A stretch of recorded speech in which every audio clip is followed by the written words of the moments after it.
and welcome to episode 44 of the BTF podcast. We are coming at you live on YouTube.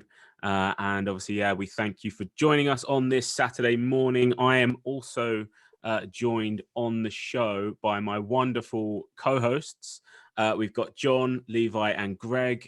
Greg, you're rejoining us this week.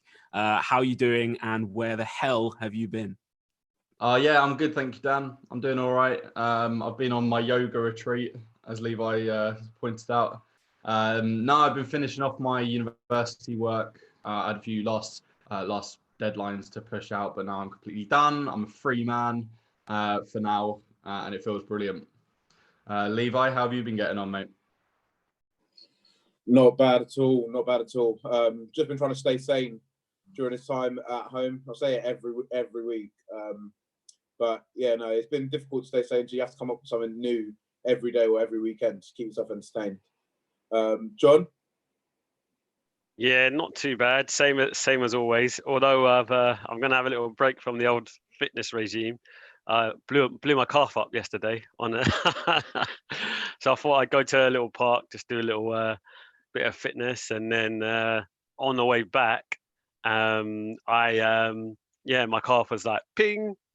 And were you walking or running? I was running. I was kind of like running at like 60%. Just kind of like a cool down jog back home. And I was like, oh hello. So yeah, I just hobbled back home. But it's actually feeling all right this morning. I was in a lot of pain yesterday. I had to ice it, but it's actually feeling all right. So might give it a few days and see what. Just upper body now. Just upper body for a few days. Leg day's getting a miss. Much needed leg day. What do we think of the football on the weekend? I thought it was good. I thought it was good to see some football. I watched it on a betting app. Don't want to say which one because no one ain't paying us. But yeah, I watched it. I watched it on a betting app. And it's weird. Obviously, you can hear everything. Which is actually quite good actually, because usually you don't get to hear all of the shouts and the calls from the players, and then sort of instructions and stuff. But that was quite cool. I'm looking forward to. Well, I'm not. I would rather it go back to normal, but if we do start playing Premier League games behind closed doors, that would be interesting. So obviously you'll be hearing it in English rather than in German and stuff. So you might be able to hear some things that you wouldn't usually hear and just have it in a sort of different perspective. But it was just good to have football back on the TV. Or what about you guys? I'm just almost waiting for a club to take on the initiative and just like play some fan noise through the speaker. Like the speakers around the ground. I think it would just some vuvuzelas. Yeah, no, it would just like almost like replicate some sort of atmosphere. I just thought like the atmosphere that was in the ground almost replicated a training match. That's the only thing I'll probably say. So if I think some of the clubs put something on speakers or fan noise through the speakers, I think it would generate a bit of an atmosphere. Maybe help the players raise their game a little bit. Isn't that what they do at Anfield anyway? But no, I thought they were sending it quite hard through the speakers at Dortmund last Saturday. Early on in the game, at least, the guy was giving it a bit on the tannoy. But yeah, it is weird. It is still weird. It's weird to hear the players. It's weird to hear the coaches. Thoughts on the benches all sitting like 2 meters apart? Is that necessary? That's what I wanted to ask you all. I wanted to get your thoughts on. So during the normal game, they were tackling each other and all of that and rubbing up against each other, heading the ball and stuff. But then when they celebrate, they stay apart. But then when they're on the bench, they stay apart as well. But haven't they all been tested negative? Aren't they all okay? Like I don't understand the logic behind it quite. I'd probably say it's just as much as possible, minimizing the risk. As much as possible, only do what's necessary. And I think they can go without celebrating. They can go without having to sit next to each other on the bench. So as long as they're putting in those sorts of precautions and just limiting the chance of transmission as much as possible, then I guess they're being responsible in some senses. Okay. Yeah, I think there's an element of setting the example as well for the wider public. I think we saw that when Haaland obviously scored that opening goal, and his celebration was distanced. And someone made a pretty good point that actually, there's a necessity in that physical side of the game during gameplay, but actually a celebration, there's nothing kind of essential about a celebration. So I think it's putting forward that message that, that there's times where, you can mix in with each other, and then there's times where you should at all, cost try and avoid any kind of contact with each other. But I don't know, it looks weird. It looks bizarre for the players to be sat like that on the benches. And yeah, I wonder what other effect that could kind of have on the game. But yeah, an interesting start, I think, to having football back. I must admit, I didn't really catch the bug, which is a horrible turn of phrase to use right now. But I didn't catch the football bug this week as much as I thought I would. I thought I'd be like, watching every single minute of every game in the Bundesliga. But actually, after about half an hour of the Dortmund Schalke game, I was like, yeah, that'll do. That's enough football for me for another couple of days or so. But I don't know. I think certainly when the Premier League comes back and there's games that we're more invested in. Obviously, Levi, you've got a trophy to lift. Well, yeah, that I was going to say you got more of an interest maybe in watching the Bundesliga because you've got family ties there. Obviously, quite a good second half from your cousin last week. I'll say 100%. I just think he showed a lot more sharpness than I would say some of the other players. Not to be too critical, anyway, but I just think he looked a lot sharper.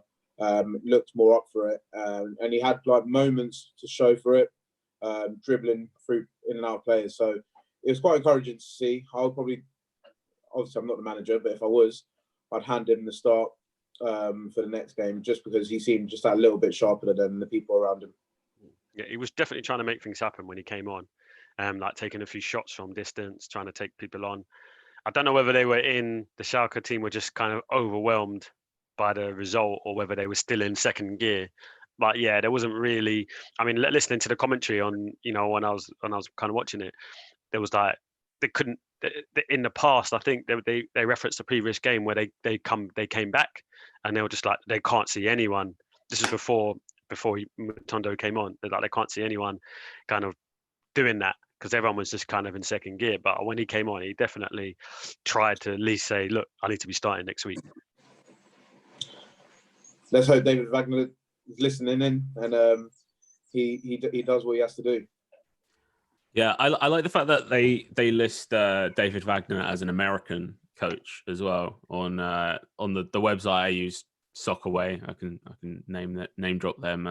No free ads, obviously, on the BTF podcast. But if Soccerway do want to sponsor us, then we're all up for that.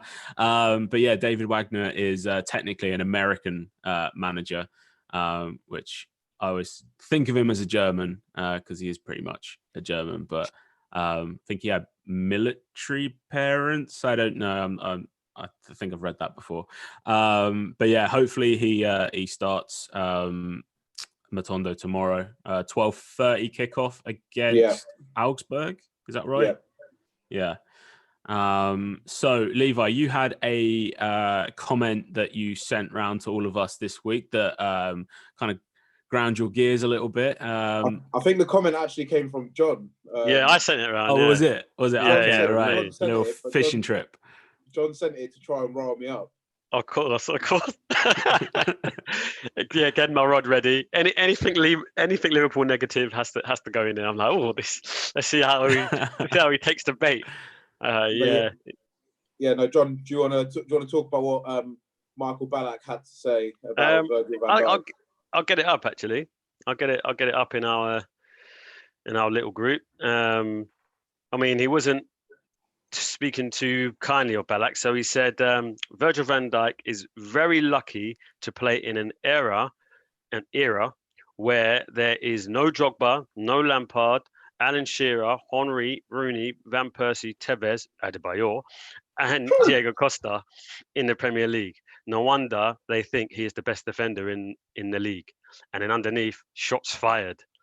The big eyes emoji and a fire and the flame emoji. So yeah, just setting the scene there for you there. Just setting the scene. So yeah, discuss. Leave What a us. load of shit. I just think I just don't know how you can say that, because there's always going to be players from previous eras that you can compare defenders to and say, oh, they're lucky they didn't come up against this person. But if we're talking modern day, he can't up against Messi. Not to say that we've done really, really well against Barcelona, but the second leg spoke for itself. Don't worry.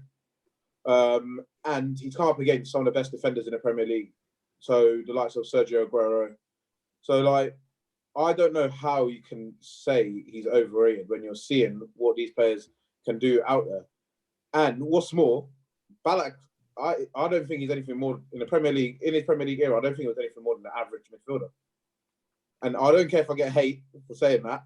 He's bang average. I was looking at his career actually the other day. Obviously, he played a huge chunk of his career at Bayer Leverkusen, and then Bayern Munich, and then eventually on to Chelsea, sort of for the twilight years of his career. I will get his career history up just to challenge the bang average comment. So he joined Chelsea in 2006. He's born in 1976. So yeah, so he was 30 by the time he joined Chelsea. And yeah, he still played 100 games in the Premier League. Pretty good. Yeah, I think, what is it? He scored 20 goals?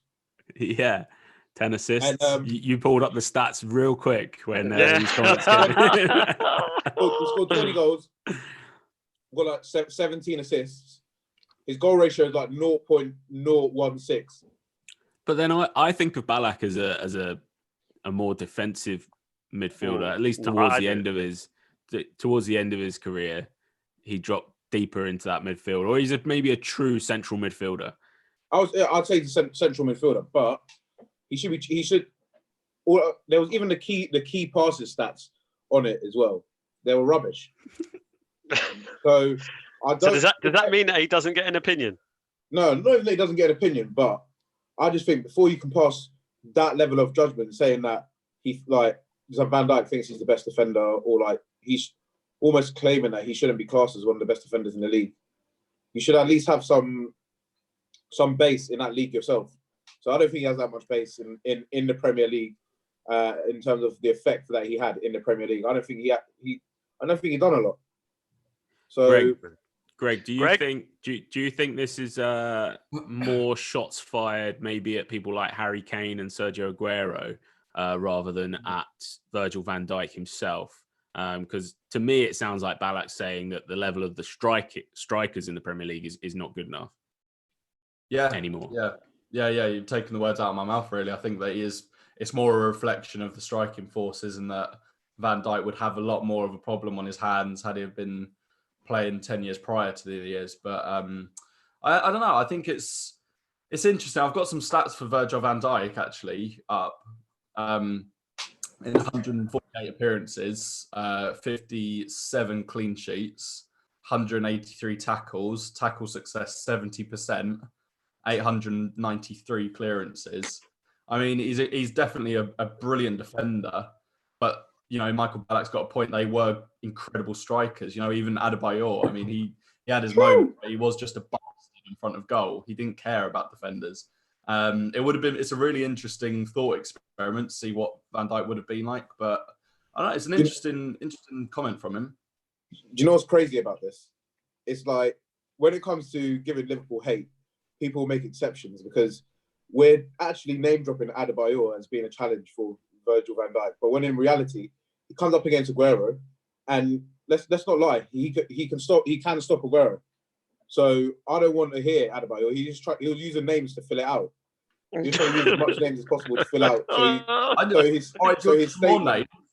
Drogba, Alan Shearer, Henry, Rooney, Van Persie. I can give you more names. Tevez. I'm not going to be like stubborn and ignorant. I'm not going to say like, oh, Didier Drogba wouldn't give Virgil van Dijk a run for his money, because 100% he would. But we never know. Yeah, but when he's dropping in Adebayor and people like that, I'm just like, Nah, because the caliber that he's come up against and proven himself against is above Adebayor's level. I'm sorry, and he's come up against Diego Costa anyway. So you can take that name out because we faced Atletico, and Costa weren't doing anything. We just had to get smoked by Morata.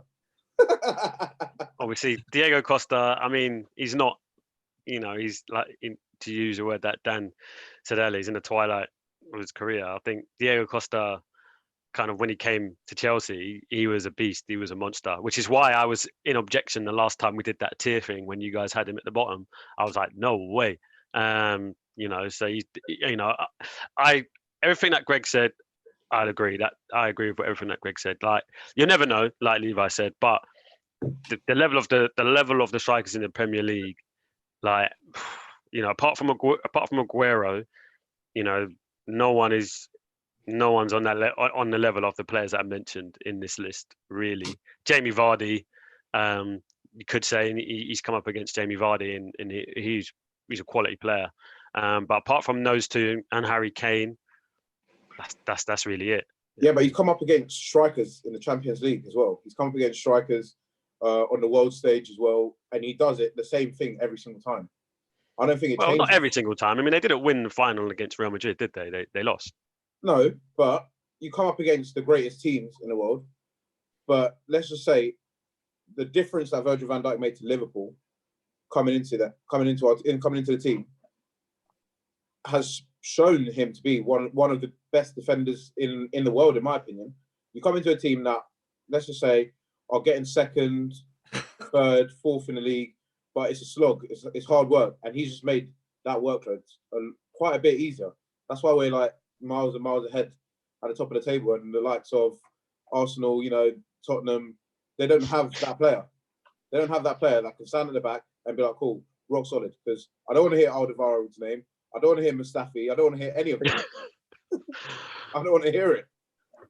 Well, isn't that a reflection of the defenders now? I mean, listen, no one's taking it away from him. He's a quality defender, and it will be interesting to see if he's still performing at this level, for the next 5 years. And then I think more people, will then put their middle finger up at statements like what Balak said. And people are always going to make these comparisons about, legends and stuff, and you'll never know because they never played. But, he has got a point to a degree. He's not being tested on the Premier League week in, week out, as, say, John Terry was, or Rio Ferdinand was, or Sol Campbell was. Yeah, but compared to what though? Compared to what? Who did Rio Ferdinand come up against that was so much head and shoulders above what Virgil van Dijk has already come up against? Thierry Henry. Okay, but then that's it. They still come up against the likes of Messi. Why is Greg cracking up? He still come up against the likes of Messi. So unless we're going to start a conversation about whether Lionel Messi is better than Thierry Henry, then that's not an argument. That is not an argument. No, listen, we're not. But what we said is, what you think about what Balak said. He said in the league. So let's take Champions League out of it, right? Because he didn't say in the world. He said in the league. So you take Messi out of it. So yeah, I mean, Rooney was playing. Aguero was still knocking around when John Terry and Rio Ferdinand were playing. So yeah, there was some quality players. Van Persie, they're all better than what all Balak is saying is those strikers, and kind of take what Dan's point is, those strikers are better than the strikers now. So although Virgil van Dijk is a quality player, it would have been interesting to see would he still be dominating like the way he's dominating now if, he had Drogba, Omri, Rooney, Tevez all in their prime playing across the league, across 4 or 5 teams in the league. Shearer and that, and you will never know. So maybe the argument is futile, But it's like one of those things. People always say, "Oh, would Anthony Joshua beat Mike Tyson?" And we'll just never know. You'll just never know. People are always given more plaudits after they retire. Anyway. No, very true, very true. So all of these players that have suddenly turned into god tier, even Adebayor's god tier apparently, are like lauded over these current players as, oh, they're so much better. But the reality is, like you said, we'll never know. But the reality is, deep down, this is just Liverpool's hate agenda, just personified. Because It's what everyone does. And I'm not shocked, John, that you're going against me on this one. I'm not shocked. I'm not going against you. I'm not going against you. I'm not going against you. I said that Virgil van Dijk is a quality player, but just from looking at the statement, there are, and like you said, it's maybe more of a slight of the strikers because, Michy Batshuayi, and, I can't even think at the moment, whoever plays up front for, Villa, ain't on the same level as the strikers that he mentioned. So maybe he's just saying, I wonder how he would have fared against those players. Well, he would have fared. Am I wrong with that statement? He would have fared perfectly fine against Ballack because Ballack was average. Very true. It'll be interesting to see if he has any international success. We've lost Greg, by the way, here by the looks of it. But yeah, it'll be. He's reached full zen now. He's just. He's in the universe. But yeah, it'll be interesting to see with Frankie De Jong and Matthias de Ligt, and maybe if Memphis Depay is doing good things on an international stage. It will be interesting. We've got him back to see whether he can carry that Liverpool form onto the international stage, because you'd think de Ligt is a better player than Matip, probably. In terms of overall potential, at least. But then it does raise that question of, do you need two dominant centre-backs, or do you need one dominant centre-back and then one kind of beta guy that's just going to kind of toe the line and perform well, be reliable, but work to the script of what basically Van Dijk wants to do. So, but yeah, you'd think as a Dutch football fan, people must be pretty excited. Bless you, Levi, twice. Hay fever. Not good. Yeah, Van Dijk fever, isn't it? The last year or so. All right, we've got a tier maker to do this week on Premier League midfielders all time. I'm going to share my screen. Don't mind if I do. Hopefully, probably will mention this every week, but hopefully I don't share my WhatsApp again, because that was a lot of trouble sorting that out last time. So you see here we've got GOAT tier, legend, class, decent, and overrated. Can everyone see this? Yep. I'll give it a little zoom there. That did nothing at all. Okay, so first up we got Cesc Fabregas. Legend for both. Legend. All right, we'll put him in there. But Arsenal and Chelsea and Barcelona. Yeah, have him as I'll legend. say Levi. World Cup winner, European Championship winner. All right. I would have said class, in my opinion. But Greg? Yeah, I agree. What, class or legend? You've got to be legend. He's Good a Premier League legend. All right, I'm outnumbered then. Okay, Christian Eriksen. On his day, he's class. Not on his day, he's decent. And that for me brings him down to decent, because you shouldn't. He had so many reasons to be brilliant, but he just didn't want to. He once he wanted to leave Tottenham, that was it in his head. He just fell off. But for me, to be a class player, you need to play until you've signed the deal with a new club. You need to give it all until you've gone, not give it all until you don't want to anymore and hang about for another 6 months. You see, that just sounded chilled out from you, Greg, because you've been doing yoga. That sounded good. Exactly. I'm at peace now. You're at peace with Christian Eriksen. Actually, I think a year ago you would have been arguing for Christian Eriksen in that category, but we'll have him in decent. I think when he came onto the scene when he was at Ajax, I think everyone expected him to be here.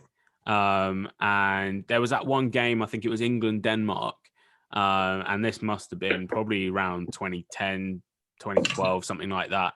And all the hype was around Jack Wilshere being the new wonder kid on the scene, and Eriksen absolutely played him off the park.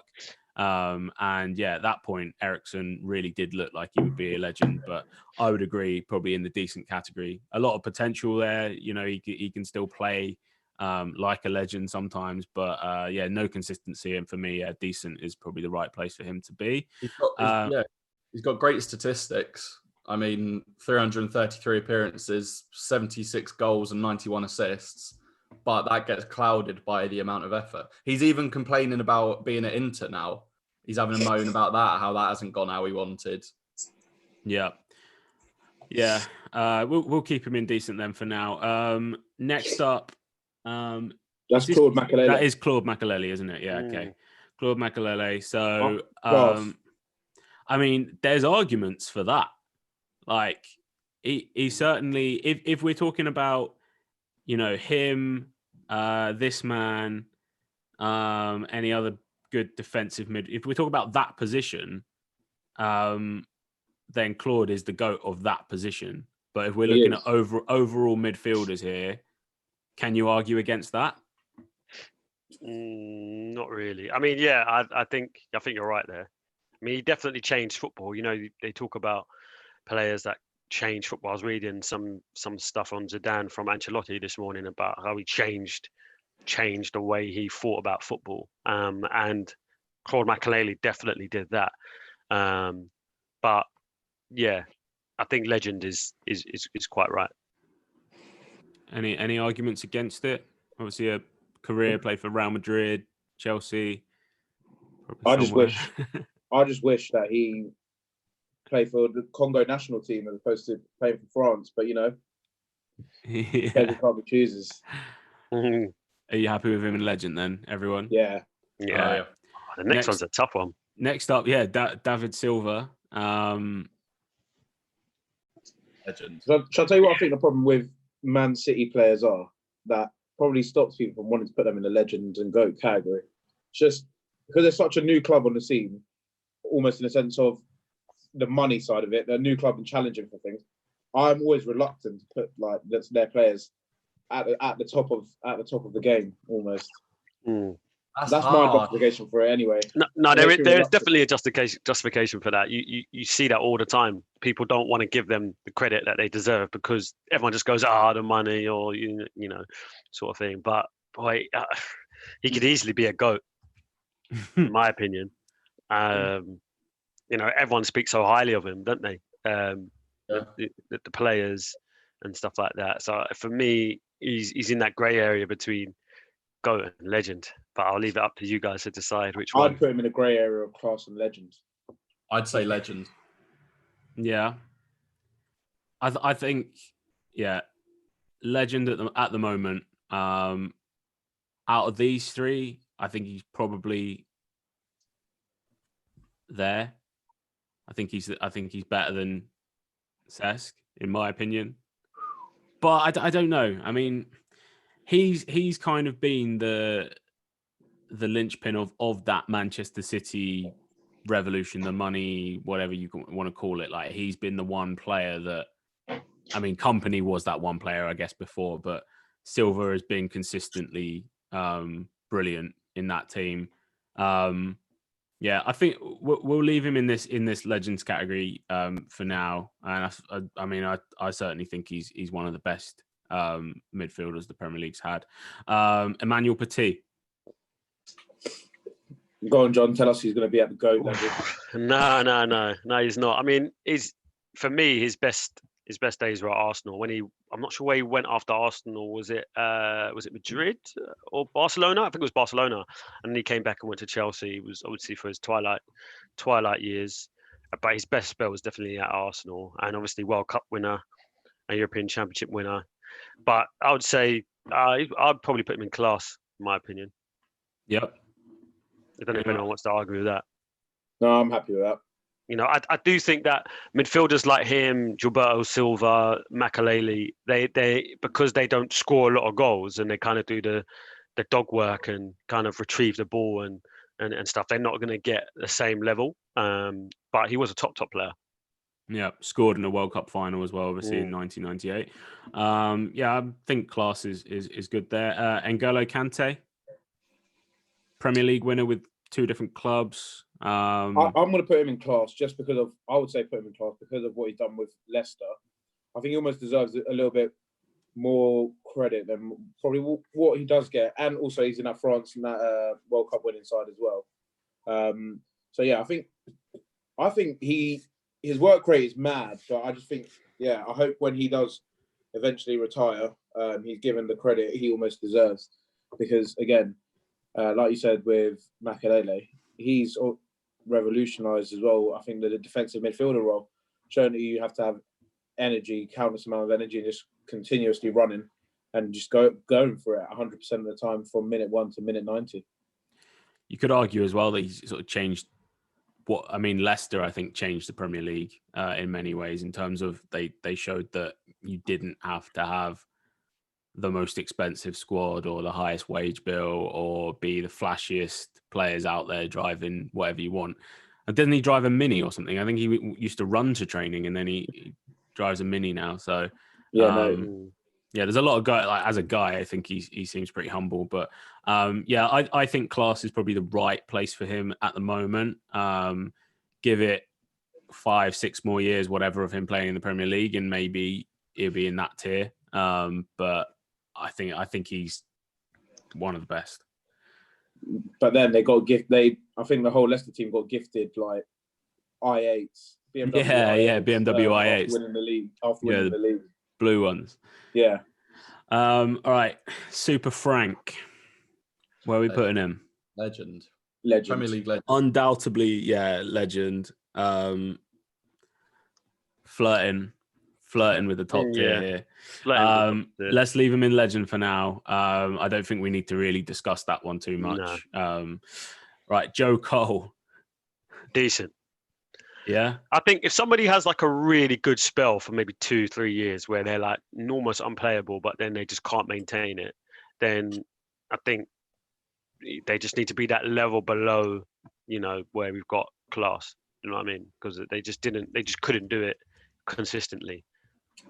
And the problem with Joe Cole as well, I think his injuries hampered him a lot as well.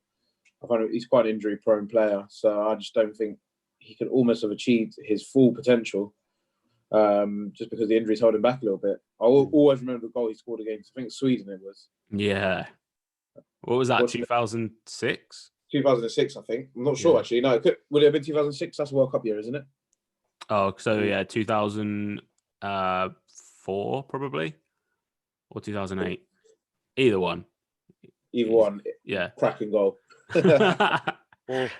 Whichever one had the tournament. I don't know. Yeah, someone will know that. Someone drop that in the YouTube comments. If Tom's watching this week, we need him as our official BTF fact checker each week. I'm happy with him being indecent. Obviously, like you say, injuries played a big part in Cole's career by the end. Juan Mata. Can't put him any lower than Cole and I've forgotten that guy's name. Sorry, Greg. Ericsson. Ericsson had a mind blank there. Can't put him any lower. If there was a category for underrated, I'd put him in there. Underrated? I feel like he's massively underrated. Like, he's an unfortunate one. Yeah, because I think he's a really good player, and I think he's never really been treated with the respect that he deserves. Like, at Chelsea, he was almost like pushed out. At Man United, he's like featuring off the bench, getting a start every now and then if he's fortunate. So I personally think he's underrated. I think he's a quality player. Yeah, I agree. I think he should have gone to Arsenal. I mean, the only reason why I say that is because he needs to be the main man, I think. And I think Levi's right. I think whatever the teams that he's been to, like Chelsea, Man United, he wasn't the main man. And I think he needs to be the main man. And I think at a club like Arsenal, where we've had so many dead wood, if he'd have came in over the last 5-6 years, I think he would have been a better player than what he was at Man United. He would have been like the main man, and everything would have gone through him, and he would have seen the best of him. And he probably would have been higher in our list. So I'd say he's probably flirting with the very top end of decent going into class. Yep. Okay. I think we'll put him in class then for now. And he could drop down to decent, but I agree. I think I think he was maybe caught out by the era that he's been in the Premier League, and I think the game kind of maybe moved on a little bit from his style of play. I think Juan Mata in the Premier League, maybe 2005 to 2012 or something like that, would have dominated or would have been given more plaudits. But I think where the game became a little bit more work rate oriented and fitness oriented and chasing things down, I think that's where his game maybe not let him down. He still had a brilliant career, but I think class, I think, is probably the right place for him. Kevin De Bruyne, You see, absolutely there. yeah, Probably there for me, but I would keep him at the top end of class because I'm reluctant to put him in legend status because, again, Because why? Because he's still playing, or because of the Man City thing? Combination of both. Because he's better than I struggle to put him in the legend category because I don't know. Don't get me wrong. He's brilliant player, and I think any team that he would go into, he'd do well. I'm just reluctant to put him in the legend category because I wouldn't say he's achieved as much as potentially Frank Lampard has. I wouldn't say he's achieved as much as Fabregas has, probably in terms of World Cup wins as well. So I'm just reluctant to put him up there yet. I think not to do too much sort of editing of the list at the moment, but the fact that can we say that Makelele is on the same level as Frank Lampard at the moment? Probably not. I don't think we can. Can we say Cesc? I think so. Yeah, and David Silva. Yeah, I think so. Yeah. Okay. All right. We'll leave those in there. But yeah, I do think. I mean, I think Makelele's high on this class list. But if you're a Chelsea fan and you're seeing Lampard ranked at the same level as any other player, other than maybe Terry or Drogba, things are probably a bit wrong. So let's talk then. Luka Modric. Go on, Greg. He's a tough one. He's a little bit of a case of Eriksen in that he was class on his day, but as soon as he decided he wanted to go to pastures new, he sort of checked out. I think statistically, he's a solid player. And I think that as a Tottenham fan, I'm going to be more prone to romanticize his impact on the team. But I would probably go with decent to class. Okay. Yeah, I mean, I would probably put him in the class category.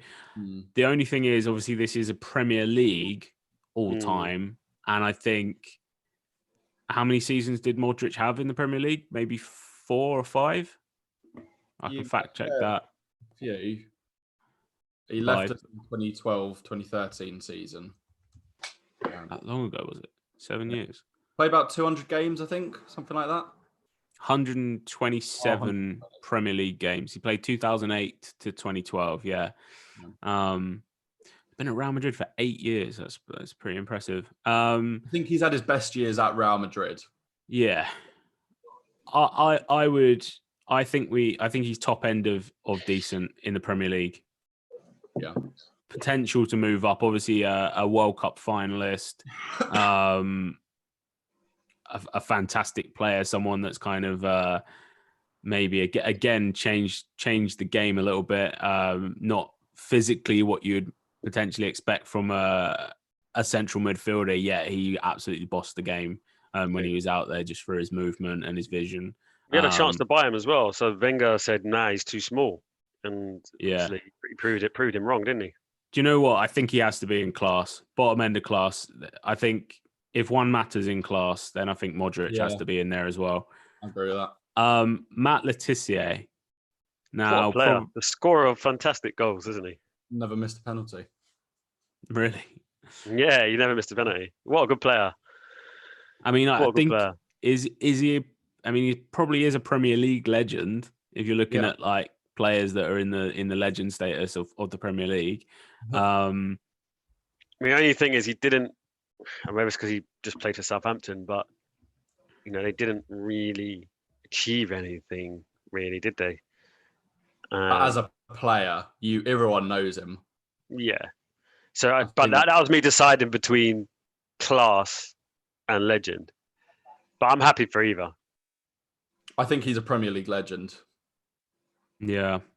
I'm not gonna argue too You much say he there. didn't achieve anything. He was Premier League Player of the Month in December 1994 and October 1996. So yeah. Don's got 3 of those. So what? We'll put him in there for now, but I think he's vulnerable in the legend category here.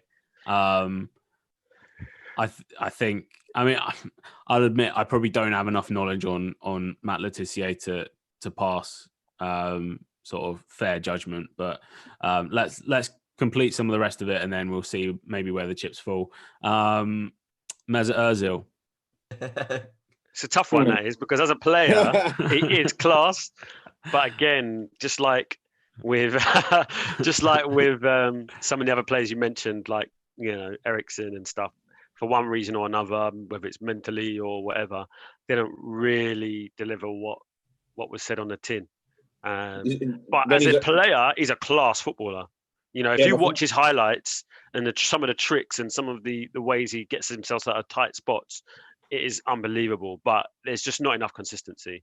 So decent for me. Yeah, for me, it's overrated. Yeah, do you know what? Like in the current climate, this overrated category doesn't necessarily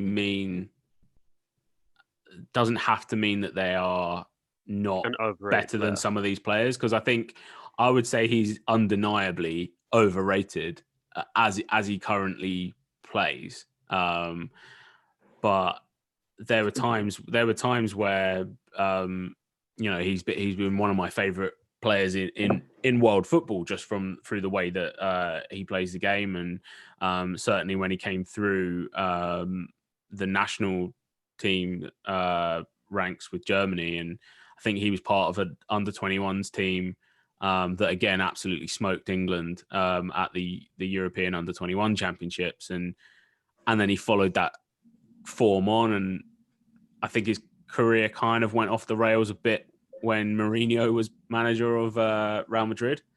And then since then, I don't know, something's just been missing from his game. But I would argue that he is overrated. And I think just through the fact that we haven't got anyone in that category, I think maybe we should leave him in there for now. The only reason why I'd probably put him in the overrated category is because for what he was supposed to bring to the Premier League, I wouldn't say he's been able to hit that potential yet and fully deliver. That is my reason for putting him in that category, because he just hasn't reached the heights of his expectations. And that happens with a lot of players. But for him, I just think it's been a lot more apparent, because coming out of the World Cup, when done really well against England, everyone was I was expecting big things, really, really big things from him. And I just don't think he's really been able to deliver on that. Yeah, obviously a World Cup winner. And Arsenal have won trophies since he's been there. Obviously, we've won the FA Cup, 2 or 3 times since he's been there. But I do agree with you. I think you hit the nail on the head, Dan, where you said it's not necessarily because, in my opinion, he's better than Joe Cole and Eriksen. Oh yeah. But as Levi said, what we expected of him, I was super excited when I was told that we're getting Ozil. I was thinking, that's it. We're gonna, we're gonna like really, really start to kick on now. And he just didn't deliver. And based on his talents and what you guys have said about how he played with Madrid and how he played with Germany, he should have been able to deliver that with Arsenal. We're given the fact that he was playing with Sanchez, and Giroud has a very, very good goal scoring record in modern times. In modern times, he has a very good goal scoring record per season. So it's not like he didn't have the players around him. It's not like he had Denilson and Diaby's. He had some good players, and he wasn't consistent enough. Leave him there. Yeah. All right.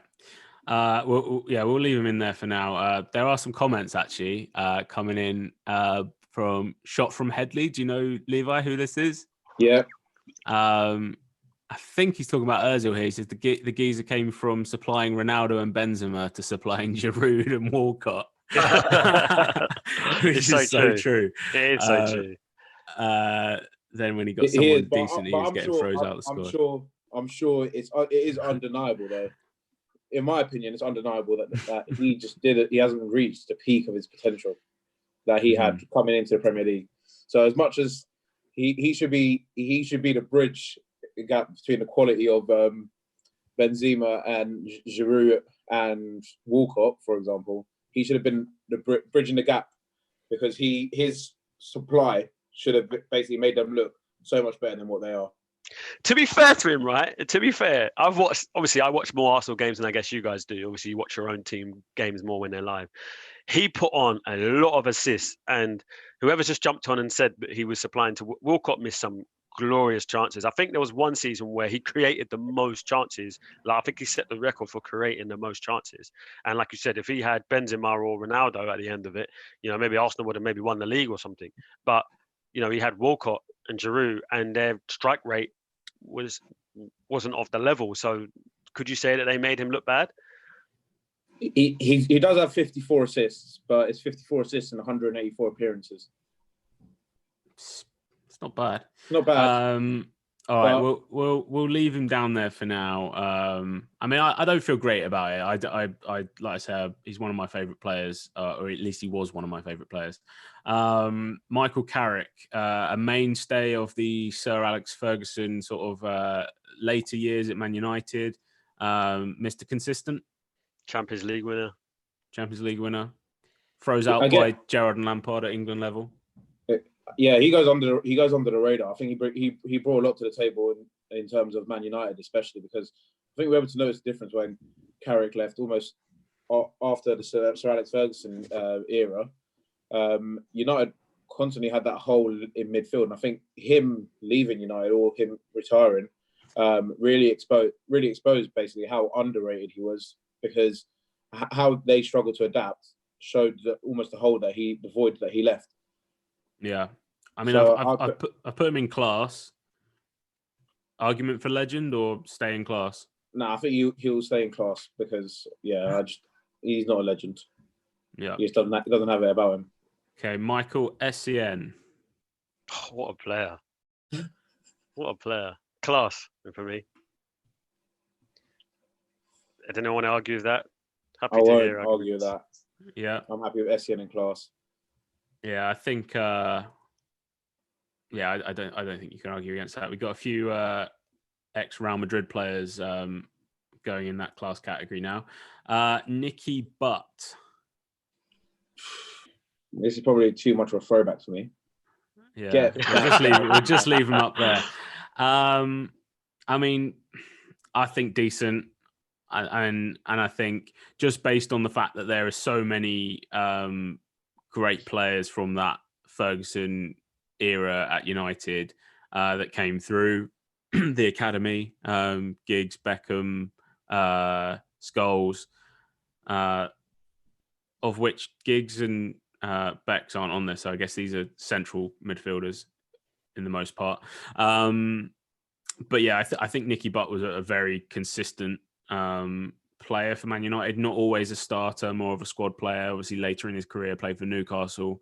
Again, was very consistent there. And I think he heads up the United academy these days, which shows, obviously he's got a good footballing brain on him as well.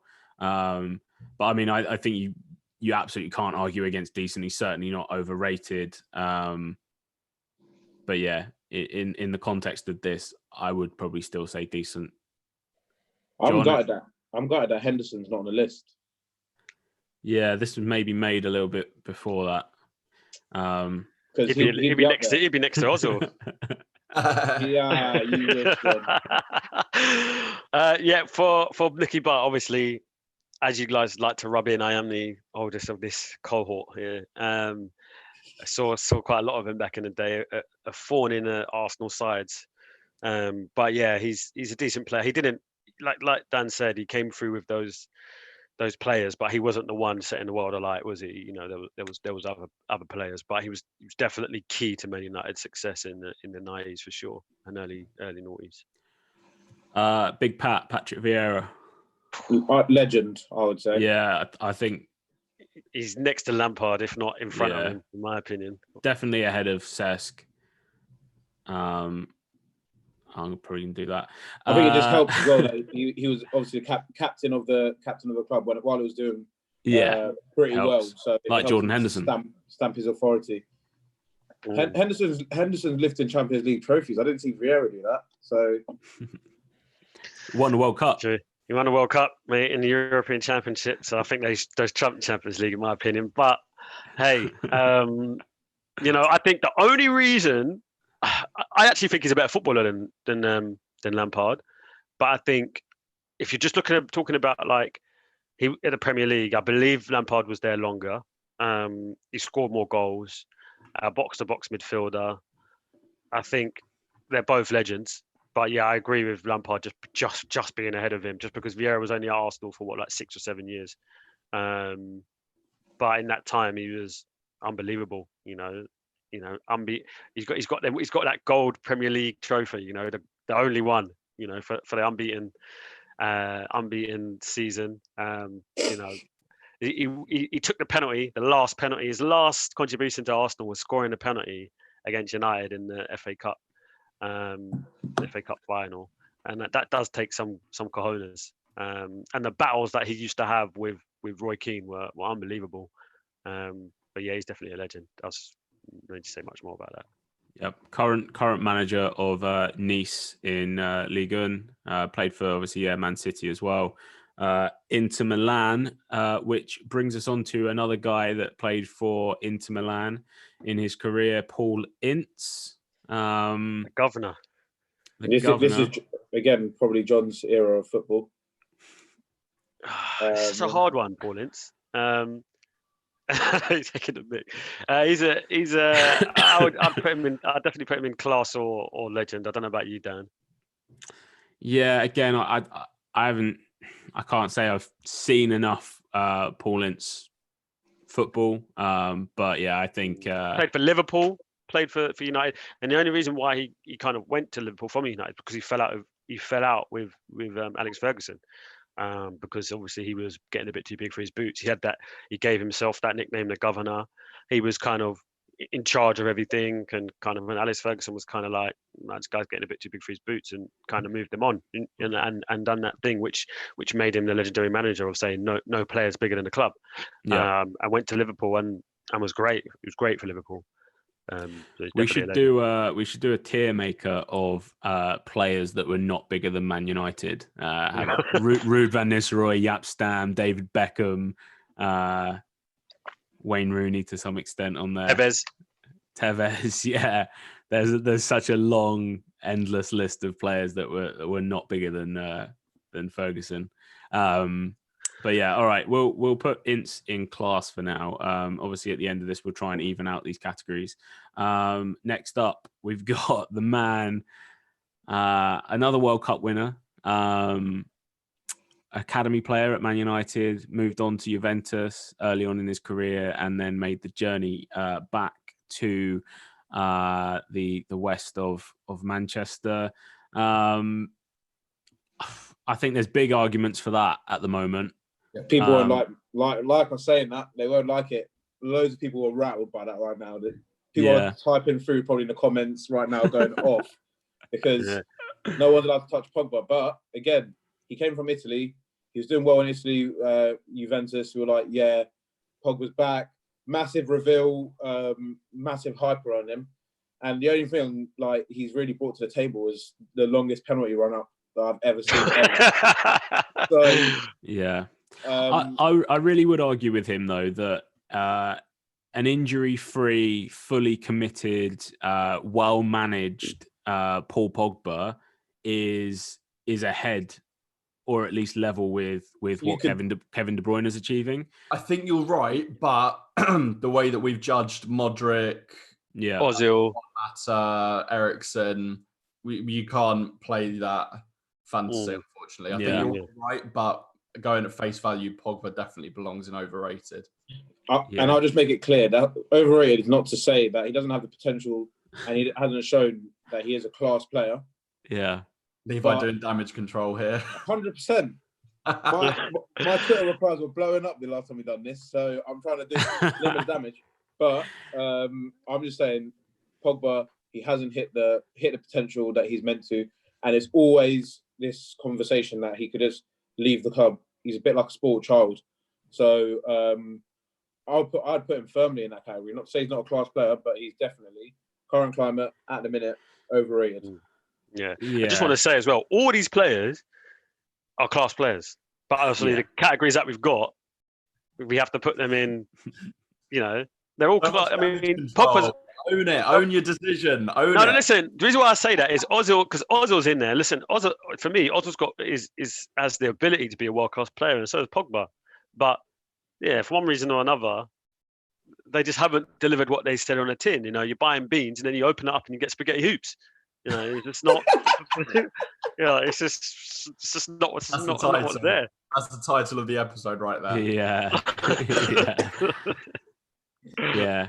I mean, again, it does, that pains me to put him in that category because, like I say, he's got potential to even, like, at the end of his career, he's good enough to be up there. But based on the price tag, the performance of the team at the moment, and just the hype around it, I think overrated is obviously the right. And people are going to see this and think, what, you're saying Pogba's not as good as Nicky Butt, Christian Eriksen and Joe Cole? That's certainly not the case. I mean, Pogba's technically as gifted as any midfielder in the league. And I think I personally think we will see the best Paul Pogba, and I think he'll lift a Premier League trophy before his time's done in England. So how old is he? 24? He's got to be 25 or 26 maybe now. Corona has like forwarded everyone's age so much. He's 27 years old. Only 9 years older than young Jesse Lingard. Right, so we'll leave Pogba in there again. Like I say, pains me to do it, but we'll leave him there. Paul Scholes. Yeah, I'm not arguing with that. He could potentially be one above, but I'm not sure. No. We all know that spot is definitely reserved. How do we delete? Can we delete people from the God, I'm looking forward to that Scholes, absolutely brilliant. Can we put him in there just to put someone in there for now? Because it's just looking a bit like a lonely place. Scholes up there. Come on. In the GOAT Champions League. How many Champions Leagues has he got? Two, it would be. Yeah. Premier League, pretty much season in, season out. Arsenal stepped in for a bit, Chelsea stepped in for a bit, but that's it. Yeah. Roy Keane, legend. This Roy guy is just aggressive and moody. I think if Vieira's in there, we've got to put them next to each other. He's actually a really good footballer. Like, if you watch that Man United highlights, he's actually class. He's actually a really good footballer. He was not just somebody that just took people out and was just physical. He's kind of got that impression that he was just physical, but you've seen him like lay the ball on, like play some absolutely amazing free balls and put people through to score goals. He's actually a really good player. Yeah. Shot by Headley Levi, I'll update you with some comments. He's not happy about Pogba being an overrated. And he said GOAT spot is safe for someone that never won the Premier League title. It's definitely not saved for him. Maybe in Levi's. Shock. Shock. I'm going to have to get on the phone to him after this. We'll have to have it out. All right. Ruud Gullit. What a player. Ability-wise, in my opinion, he's better than everyone on that list. Watch Ruud Gullit's highlights from like in AC Milan days, and tell me that he's not better than everyone on that list. John, I got a shock for you. Highlights are just the best moments of someone's career. Yeah, but if you're watching everyone else's highlights at the same time, YouTube montages make everyone look good. I reckon I can make a YouTube montage of myself and make myself look like the best striker ever. Do you know what the funniest thing is when there's a YouTube montage and it's like highlights 2020, like 4K or whatever, and then you go on it and there's like highlights of them like hitting the post and stuff, and you know that is a bad player when whenever Fulham signs someone, their highlights montage, it's always like near misses and hitting the post and stuff like that, and it always makes me chuckle when that happens. I think when we signed Abubakar Kamara, that was one of them. Also, John, you said about AC Milan. They're not in the this is Premier League, isn't it? I know. But I was just saying, technically, he's an absolute world class player, unplayable. How many player managers have there been in the Premier League? Not many. I'm going to guess and say 3. So top 10 player managers. I think this might be a list of players that also then managed, because Dennis Wise was certainly not a manager at the time. Yeah, I'm not sure we're going to get that, but yeah, I mean, a player manager is something that you don't ever see anymore. I wonder if we will ever see one in any sort of top flight league. I would expect certainly not. All right, Ruud Gullit then, is he in legend tier, or is he top of the class? I'll let you lot decide. I said my piece. Okay, well, I think we'll put him in class, but we're going to have to do some moving up and down on this one by the end of this. Xabi Alonso. I'm not going to speak. I'm going to let you guys do what you got to do, and then I'll see if you said Xabi Alonso needs to be one of the first inductees to the Premier League Hall of Fame recently. So did that ever happen? I'm not sure, actually. I think they might have delayed that. I'm going to put him somewhere between class and legend. All right, cool, John. I agree with that. He's not just for the player that he was as well at Liverpool. He's obviously scored some really, really good goals, but he was also able to achieve a Champions League win as well at the club. And obviously he brought a lot to the table, quite an early stage, I would say, in his career. Because obviously, as we know, he went on to do a lot afterwards as well. I'd put him in that class category, because you're only able to go to the clubs that he went to after if you are that type of player. And I think he's able to show that he is a top quality midfielder, and he proved it at every club that he went to, I would say. Yeah, I mean, I don't disagree with that. I think, yeah, he's certainly this class tier. I'm not sure he can go up. Big Yaya. Legend. I loved him. That's one Man City player that I couldn't hate. Absolute legend. In the legend? If we're talking about Man City, he's a legend for them because of what he brought to the table. I can't remember what season it was, but he was doing absolutely everything. He was on the free kicks. He was doing them 30-yard sprints that he was doing from midfield straight into into defenses and absolutely destroying them. So I think what he done for Man City, legend. I'll give him the legend status. He's got to stand for approval, and here he is, the GOAT himself. Okay. You know what? This is going to be interesting. I can't wait. So there's no denying that, like, he's in this legends. He's a Premier League legend.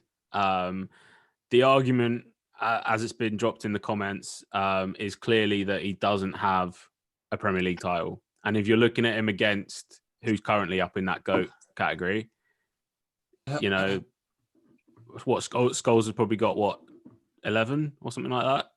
Yeah. Less? More? Quickly fact check it. You know what? Just because who's got more? Lampard's got more. Than Gerrard. I don't like Paul Scholes. I just don't like him. I'd much prefer Patrick Vieira up there and Frank Lampard up there, but I just don't like Paul Scholes. I think he just has a lot to say. But 11 titles. Steven Gerrard, I think for Liverpool, it speaks for himself, really. Yeah, I mean, if this was a list of Liverpool players, then yeah, he'd be in the GOAT thing. But he probably wouldn't actually. It'd be Kenny Dalglish. But I think probably definitely a better Premier League career than Patrick Vieira based on time spent in the league. And consistent. You'll admit this, Levi. Consistently good when potentially his club were actually not very good for a long time.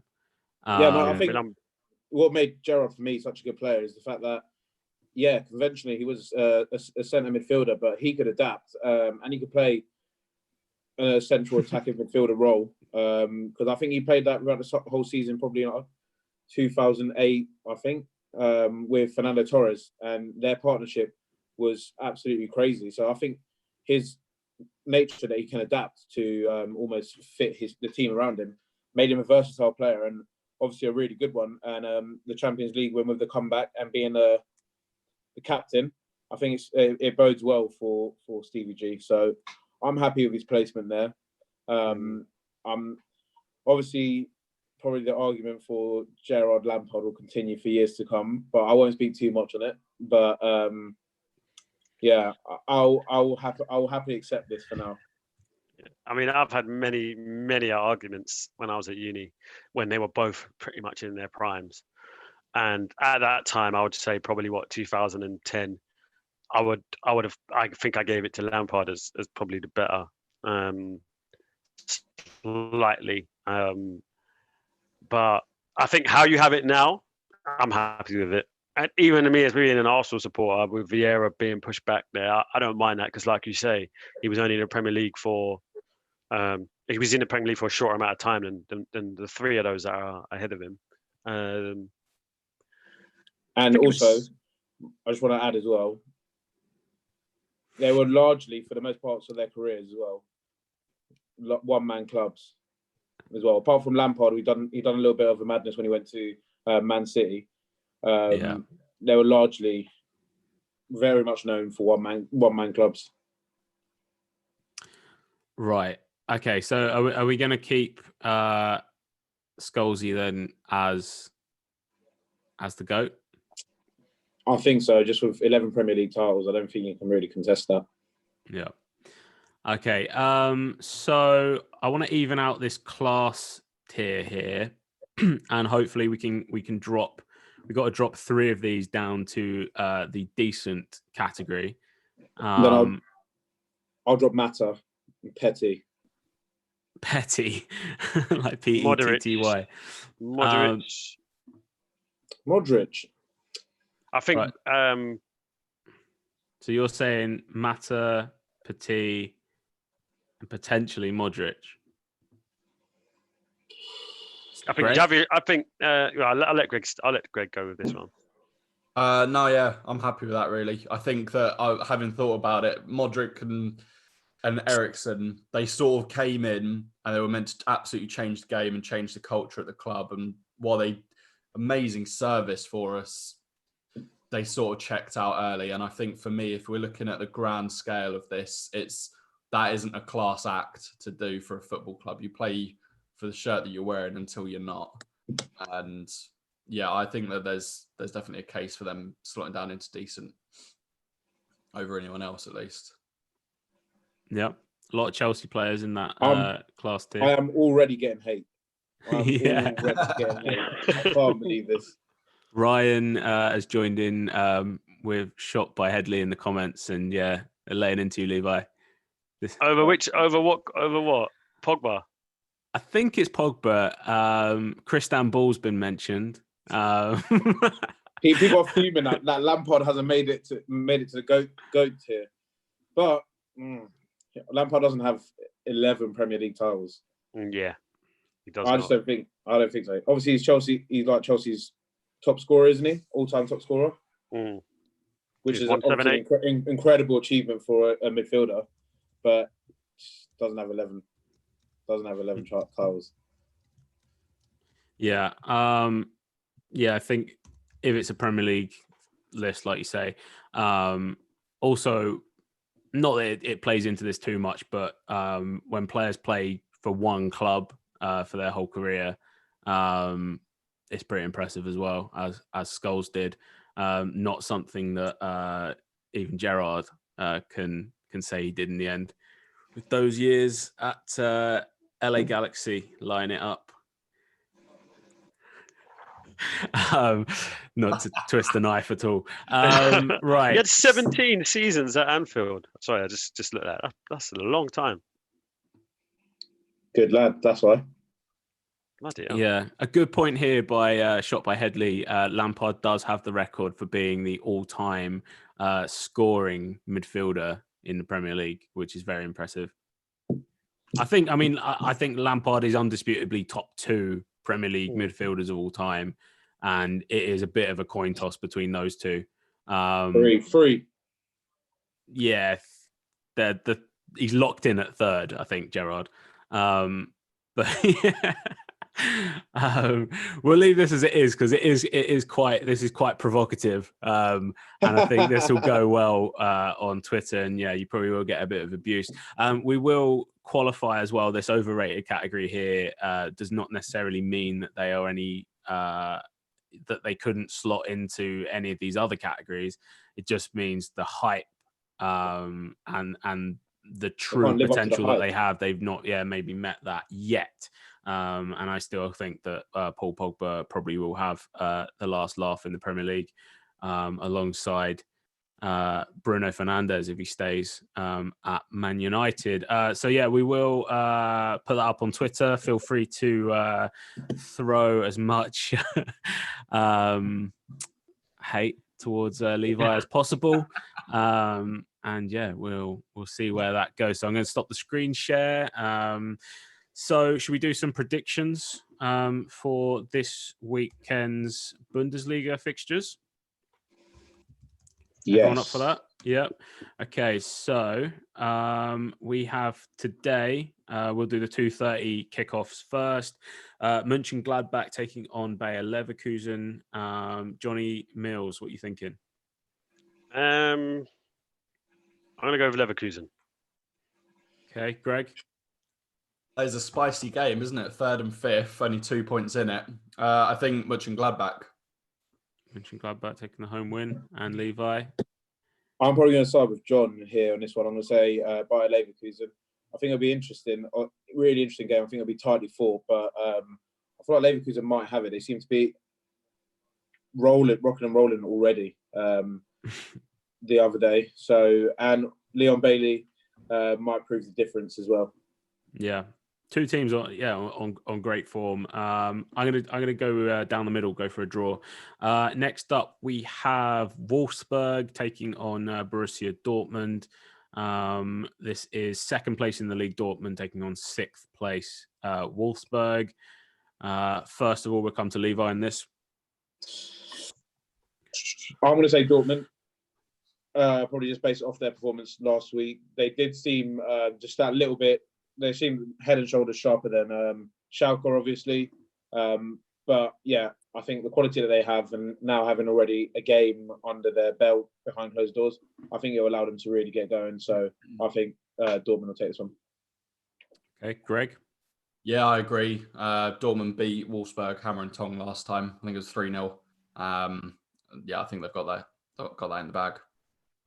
I'll throw mine in here.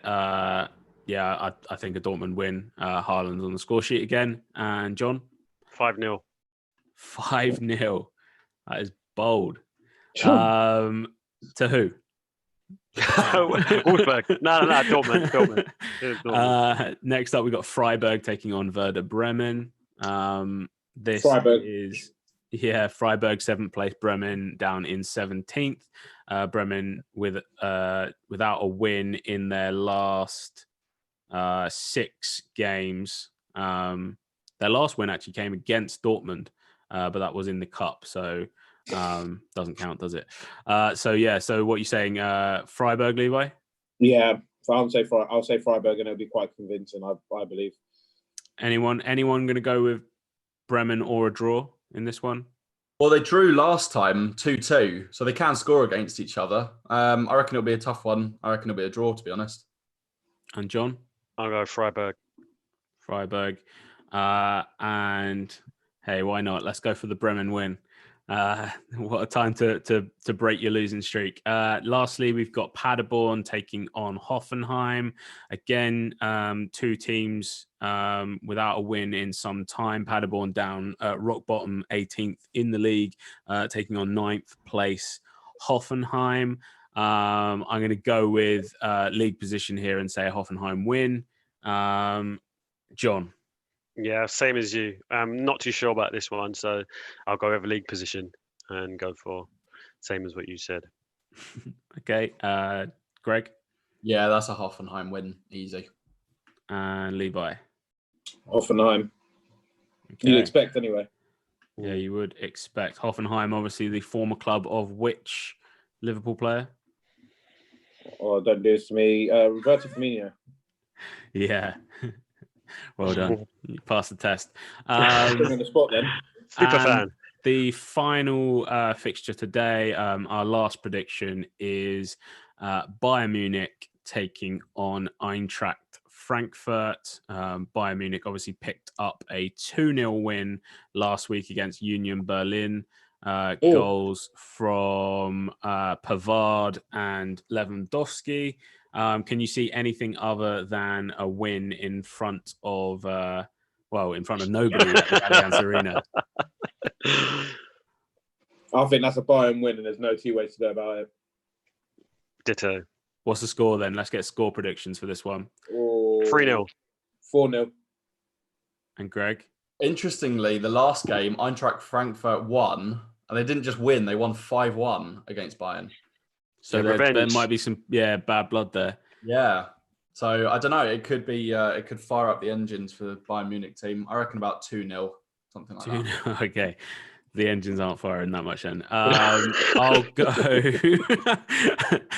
go. I'll go with an absolute annihilation. Let's say they score 6. Bayern.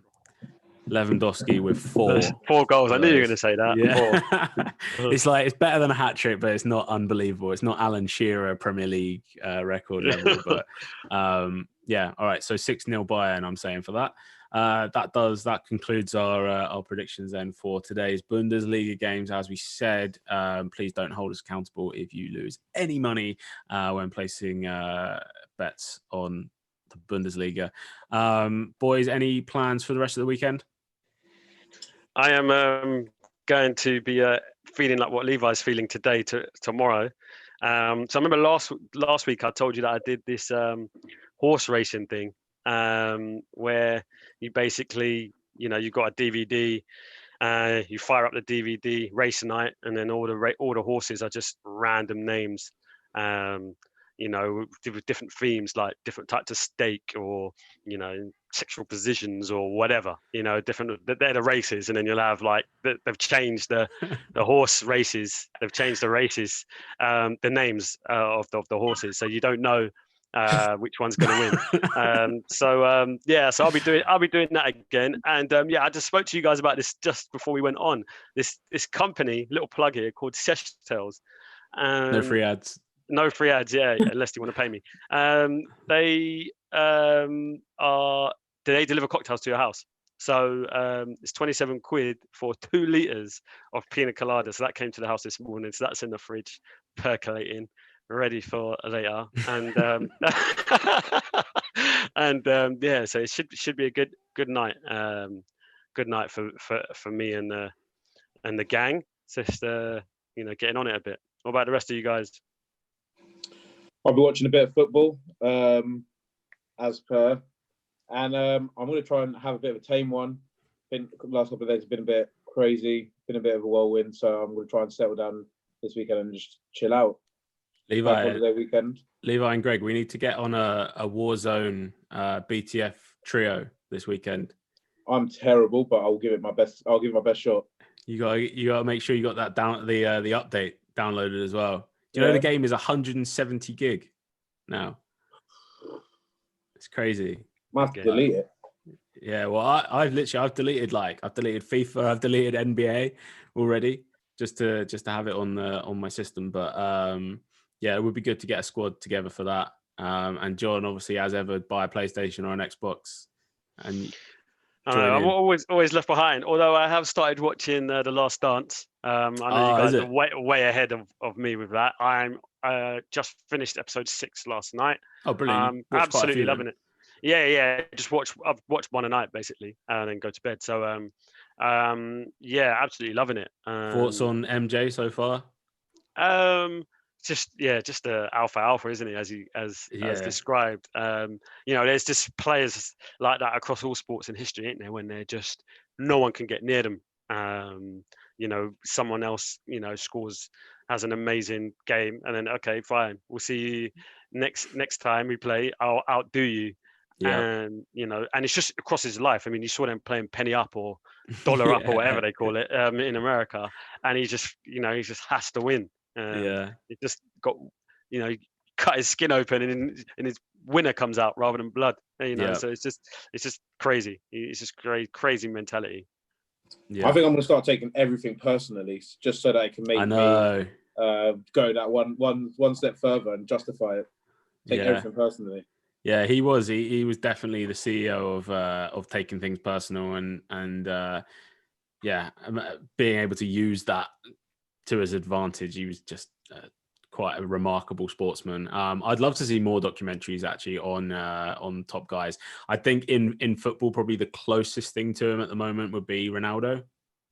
Would you expect someone that's sort of like just risen to the top through sheer work rate and just wanting, the desire to win and to be better than everyone? I mean, I think the fact that Portugal won a European championships, I think, shows that Ronaldo's got winner's DNA.